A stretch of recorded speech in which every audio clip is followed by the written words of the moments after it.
পাকিস্তান এখন নতুন করে সৌদি আরবের সাথে বন্ধুত্বপূর্ণ সম্পর্ক স্থাপন করেছে। ভারত আক্রমণ করলে সৌদি আরব পাকিস্তানের পাশে থাকারও আশ্বাস দিয়েছে। সাম্প্রতিক ভূরাজনৈতিক ঘটনা প্রবাহে এ সম্পর্কে নতুন এক মাত্রা যোগ করেছে।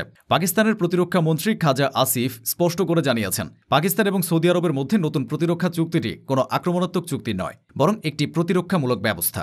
অর্থাৎ কোনো পক্ষ আক্রান্ত হলে এই চুক্তির আওতায় কোনো প্রতিক্রিয়া হবে না, কিন্তু যদি পাকিস্তান বা সৌদি আরবের উপর কোনো আগ্রাসন চালানো হয় তবে তারা যৌথভাবে সেটির প্রতিরোধ করবে। 17 সেপ্টেম্বর রিয়াদে পাকিস্তান ও সৌদি আরবের মধ্যে স্বাক্ষরিত হয় এই প্রতিরক্ষা চুক্তি স্বাক্ষরের অনুষ্ঠানে উপস্থিত ছিলেন পাকিস্তানের প্রধানমন্ত্রী শাহবাজ শরীফ এবং সৌদি যুবরাজ মোহাম্মদ বিন সালমান। তাদের এই উপস্থিতি চুক্তির গুরুত্বকে আরও স্পষ্ট করে তোলে। অনুষ্ঠানের পর উভয় দেশের শীর্ষ নেতাদের আলিঙ্গন দৃশ্য আন্তর্জাতিক গণমাধ্যমে বিশেষভাবে আলোচিত হয়। সে সময় পাকিস্তানের সেনাপ্রধান ফিল্ড মার্শাল আসিম মুনিরও সেখানে উপস্থিত ছিলেন, যিনি দেশটির সবচেয়ে ক্ষমতাধর ব্যক্তি হিসেবে পরিচিত। খাজা আসিফের বক্তব্য থেকে জানা যায়, পাকিস্তান কয়েক দশক ধরে সৌদি আরবে সামরিক ও বিমান বাহিনীর বড় একটি দল মোতায়েন করে রেখেছে। সৌদি আরবের ইসলামিক স্থানগুলোর নিরাপত্তা দেওয়া পাকিস্তানের জন্য এক ধরনের ধর্মীয় দায়িত্ব হিসেবে বিবেচিত হয়। এই দীর্ঘমেয়াদী সহযোগিতায় দুই দেশের সামরিক ও কৌশলগত সম্পর্ককে আরও দৃঢ় করেছে। প্রতিরক্ষা চুক্তির ফলে এ সম্পর্ক আরও প্রাতিষ্ঠানিক রূপ পেল, যা কেবল আঞ্চলিক নিরাপত্তাই নয়, বরং বৈশ্বিক ভূ রাজনীতিতেও প্রভাব ফেলতে পারে।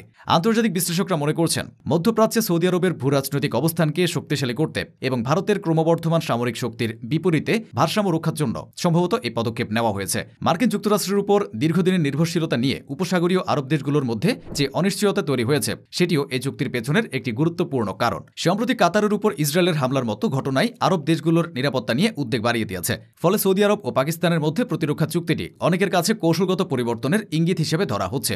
চুক্তির মূল উদ্দেশ্য ছিল আঞ্চলিক উত্তেজনা এবং ভূরাজনৈতিক অস্থিরতার প্রেক্ষাপটে দুদেশের মধ্যে সামরিক সহযোগিতা ও নিরাপত্তা সম্পর্ককে আরও জোরদার করা। এটি ন্যাটোর মতো একটি প্রতিরক্ষামূলক ব্যবস্থা, যেখানে সদস্য রাষ্ট্র আক্রান্ত হলে অন্য সদস্য রাষ্ট্র প্রতিরক্ষায় এগিয়ে আসে। পাকিস্তানের প্রতিরক্ষা মন্ত্রী স্পষ্ট করে বলেছেন, এটি কোনো আক্রমণাত্মক জোট নয়, বরং প্রতিরক্ষা এবং নিরাপত্তা নিশ্চিত করাই এই চুক্তির মূল লক্ষ্য। তবে আন্তর্জাতিক অঙ্গনে অনেকে আশঙ্কা করছেন, এই চুক্তি ভারত পাকিস্তানের সম্পর্ককে উত্তেজনা আরও বাড়িয়ে তুলতে পারে। ভারত এবং সৌদি আরবের মধ্যেও অর্থনৈতিক ও কূটনৈতিক সম্পর্ক রয়েছে।